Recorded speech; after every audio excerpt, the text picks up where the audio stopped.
तो आज यहाँ हम लोग समझने वाले हैं कि जो इजीएस्ट वे है सपोर्ट एंड रेसिस्टेंस का लेवल का पता करने के लिए, तो वो उसको हम लोग कैसे आइडेंटिफाई करेंगे कि ये सपोर्ट का लेवल है और ये रेसिस्टेंस का लेवल है। ओके, जो सबसे इजीएस्ट मेथड है तो उसके बारे में आज हम लोग यहाँ पे समझेंगे। ओके, तो इसको समझने के लिए सबसे पहले हम लोग को चलना पड़ेगा चार्ट पे। तो ये टाटा मोटर्स का चार्ट ऑलरेडी पहले से यहाँ पे लगा हुआ, तो हम लोग किसी का भी चार्ट ले सकते हैं यहाँ पे। लाइक मैं XYZ कुछ भी यहाँ पे मैं टाइप करता हूँ, जैसे गोदरेज एग्रो, ऊपर में गोदरेज एग्रो आ गया, तो यहाँ पे हम लोग गोदरेज एग्रो पे क्लिक करेंगे और यहाँ पे गोदरेज एग्रो के बारे में हम लोग एनालिसिस करेंगे कि यहाँ पे इसका सपोर्ट और रेसिस्टेंस का जो लेवल क्या था और इसको कैसे आइडेंटिफाई करेंगे। ओके, देखिए तो सबसे पहले तो यहाँ पे टाइम फ्रेम है डेली का। तो सबसे पहले आपको ये समझना होगा कि आप एक इंट्राडे ट्रेडर हैं या फिर आप एक लॉन्ग टर्म वाले ट्रेडर हैं, या फिर अगर आप इन्वेस्टमेंट करना चाह रहे हैं, या फिर आप स्काल्पर हैं। तो जैसा अगर आप स्काल्पर हैं तो आप अपना टाइम फ्रेम 1-2 मिनट्स का लगाएंगे। अगर आप इंट्राडे ट्रेडर्स हैं तो 10, 15, 13, 1 आवर 2 आवर का चार्ट लगाएंगे। और अगर आप डेली का ट्रेडर हैं तो स्विंग ट्रेड करते हैं तो आप डेली का, अगर आप इन्वेस्टमेंट करते हैं तो मंथली वीकली का टाइम फ्रेम यहाँ पे आप सेट करेंगे। ओके, तो चलिए सबसे पहले समझते हैं।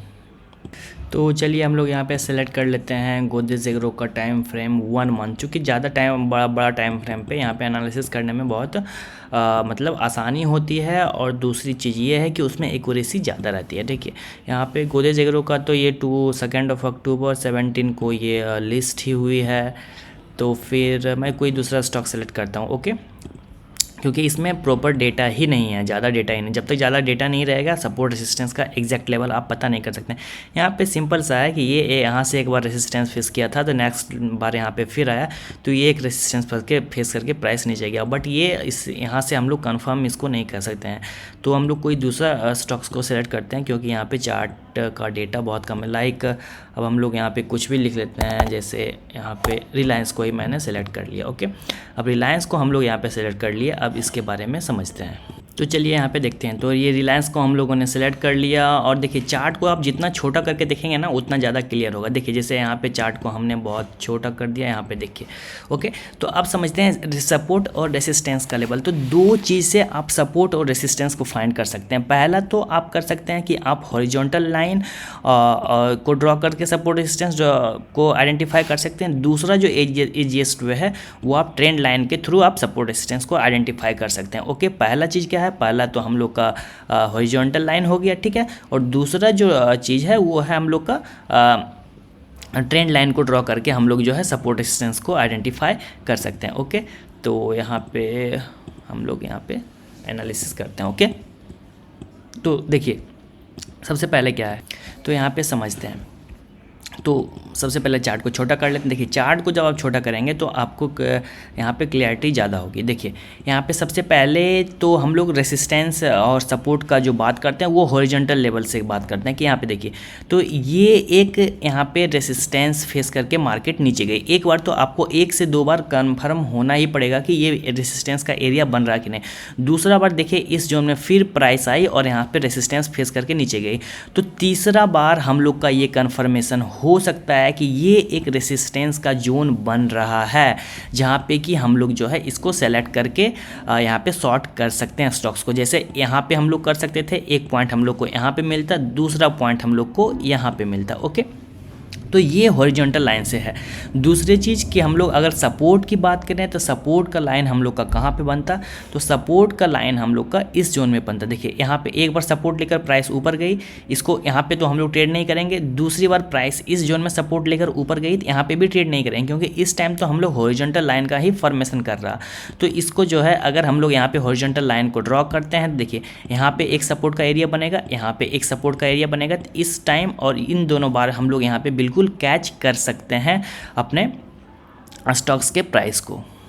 तो यहाँ पे बीच का जो मूवमेंट है 2-3 बार यहाँ पे बिल्कुल कैच कर, जैसे यहाँ पे बीच का मूवमेंट अगर हम लोग देखें तो 13% का यहाँ पे मूवमेंट है, और यहाँ पे अगर हम लोग कैच करें तो यहाँ पे हम लोग का 13 to 17% का यहाँ पे स्टॉक्स का मूवमेंट हुआ, जो कि हम लोग आराम से कैच कर सकते हैं। और अगर हम लोग इसको शॉर्ट कर सकते हैं, शॉर्ट कर सकते हैं रिलायंस को, क्योंकि रिलायंस का फ्यूचर्स एंड ऑप्शंस भी मार्केट में बिल्कुल हम लोग इसको फ्यूचर्स में इसको शॉर्ट कर सकते हैं। अगर यहाँ पे हम लोग शॉर्ट करते तो यहाँ पे भी 14% का रिटर्न है, और यहाँ पे शॉर्ट करते तो यहाँ पे भी 14 to 15% का रिटर्न होता। ओके, तो ये तो चीज़ हो गई हम लोग के सामने कि हम लोग कैसे जो है आइडेंटिफाई कर सकते हैं सपोर्ट और देखिए सपोर्ट और रेसिस्टेंस को आइडेंटिफाई करने के लिए दो मेजरली चीज़ है। पहला चीज़ है कि 1 से 2 पॉइंट आप लोग को हम सबसे पहले समझना होगा कि क्या ये रेसिस्टेंस का लेवल बन रहा है। जैसे यहाँ पे हम लोगों ने देखा तो यहाँ पे देखिए इस जोन में रेसिस्टेंस का लेवल यहाँ पे जस्ट सेक देखिए यहाँ पे रेजिस्टेंस फेस करके मार्केट नीचे आया, यहाँ पे भी रेजिस्टेंस फेस करके मार्केट नीचे आई। ओके,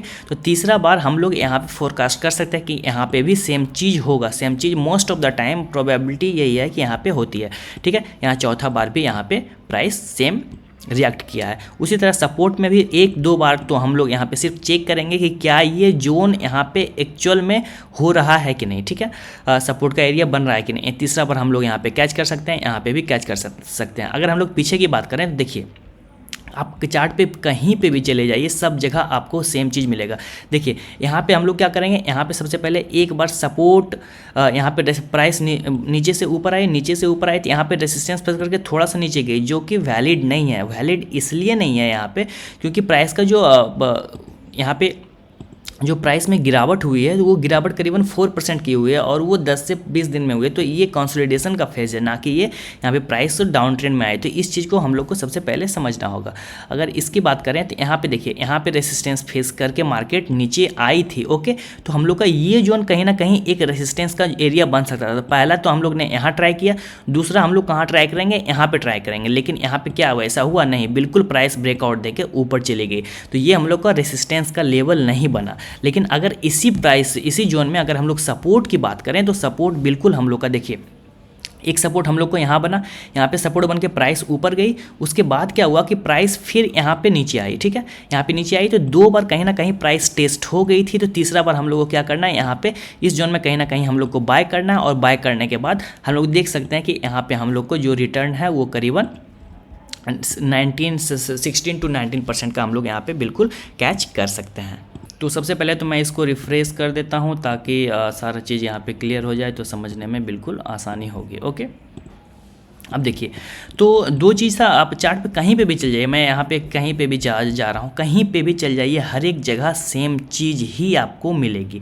लाइक देखिए यहाँ पे भी मैं आपको दिखाता हूँ। देखिए प्राइस का क्या, देखिए कहीं पे भी आप ले लीजिए। देखिए अगर मैं इसको, अभी तो हम लोग ने हॉरिजॉन्टल लाइन के बारे में डिस्कस किया। देखिए यहाँ पे प्राइस सपोर्ट लेकर ऊपर गई, एक सपोर्ट लेकर इस जोन में ऊपर गई, 2, तो तीसरा क्या हो जाएगा, इस जोन के आसपास फिर हम लोग का सपोर्ट का एरिया बनेगा। ठीक है, तो यहाँ पे अगर हम लोग कहीं पे यहाँ पे लेते हैं तो देखिए यहाँ से फिर हम लोग का प्राइस का मूवमेंट कितना बढ़ा गया। ठीक है, अब देखिए अब एग्जैक्टली कोई पॉइंट नहीं होती, कोई पॉइंट नहीं होती कि हम लोग को इसी पॉइंट पे लेना है, हम लोग को इसी पॉइंट पे लेना है, नहीं, वो एक एरिया होता है, थोड़ा एरिया ऊपर होता है और थोड़ा एरिया नीचे होता है। ठीक है, तो यहाँ पे ये वाला अगर हॉरिजॉन्टल का लाइन बन रहा है तो यहाँ पे बनेगा ये, यहाँ पे हम लोग का एंट्री का लेवल। ठीक है, तो थोड़ा एरिया ऊपर रहेगा, थोड़ा एरिया नीचे रहेगा। प्राइस देखिए उसी एरिया में कहीं ना कहीं यहीं पे प्राइस का मूवमेंट हुआ। ठीक है, 1% ऊपर 1-2% नीचे ऐसे करके। तो अगर यहाँ से हम लोग कैच करें तो ये कितना हो गया, 10 to 15% आराम से आप कैच कर सकते हैं। ओके, तो अगर हम लोग बात करें हॉरिजॉन्टल लाइन की तो वो तो हम लोग को क्लियर हो गया। अगर हम लोग कहीं पे भी चार्ट पे चलते हैं, अब दूसरा चीज़ देखते हैं कि देखिए यहाँ पे भी सेम चीज़ है, इसकी भी बात करें तो हम लोग देखिए यहाँ पे रेसिस्टेंस सपोर्ट जिसका कि मैंने यहाँ पे डिस्कस किया है।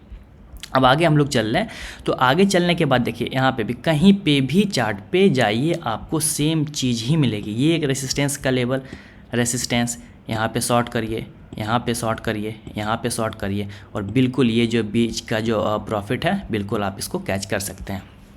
तो चार्ट पे देखिए, चार्ट पे कहीं पे भी चलने पे आपको सेम चीज़ दिखेगा। देखिए resistance resistance resistance resistance resistance. ठीक है, तो नीचे का आप बिल्कुल यहाँ पे शॉर्ट करके कैच कर सकते हैं। ओके, अब देखिए यहाँ पे कहीं पे भी आप चलिए, देखिए रेसिस्टेंस रेसिस्टेंस रेसिस्टेंस रेसिस्टेंस, कहीं पे भी जाने के बाद बीच का लेवल आप बिल्कुल यहाँ पे कैच कर सकते हैं।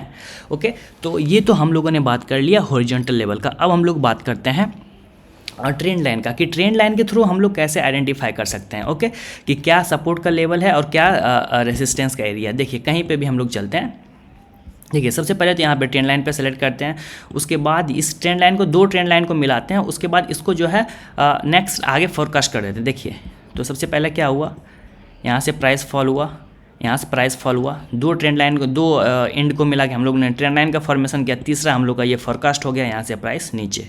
ओके, ऐसा कहीं पे भी चलिए, मैं चार्ट के किसी भी कॉर्नर पे लेके चल रहा हूँ, मैं चार्ट को पूरी तरीके से रिफ्रेश कर रहा हूँ, आप किसी का भी कहीं पे भी चार्ट ले सकते हैं, आपको सेम चीज़ देखने को मिलेगा। यहाँ पे देखिए क्या हुआ, यहाँ पे हम लोग ट्रेंड लाइन ड्रॉ करेंगे, ये एक एंड हो गया, ये एक एंड हो गया, दोनों एंड को मिलाएंगे। अब आगे आप देखिए क्या हुआ, ठीक है।